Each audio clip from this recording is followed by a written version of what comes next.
if I'm aiming for like a mid 70s or like a 170s or higher score, like, is there like a certain number of points that I shouldn't lose, like in practice, section wise? Yeah, there is. I actually have a lot to say on this. So if you want, let's say the typical 170 score typically gets about 10 questions wrong. So those 10 questions are going to be typically perfect, maybe -1 on games, then -3 on each of the other sections. So reading comprehension and both logical reasonings, you get about 9 or 10 wrong there. That's what the typical 170 score looks like. So you really want to perfect games. And then it's extremely difficult to perfect the other sections, so you just aim to minimize there. Okay.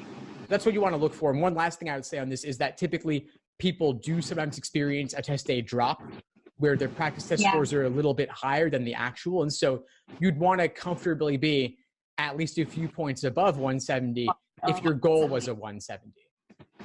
Sure. Okay.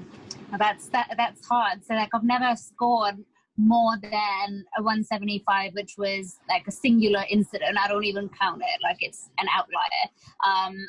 Generally I like score around like 169 to 173. So like in practice I should be scoring like a 177 or something to get like a 175. Well, first off, I would not discount the 175. That is a real score that you got. So that's something that could be chance. Sure, it could be. But that's the nice thing about the LSAT is that you can take it multiple times. So let's say if you got a 170 the first time, maybe you would want to retake it to get a 175.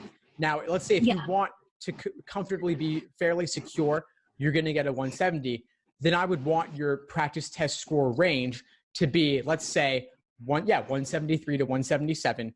If most of your test scores were in that range, then at worst, we would expect a 170.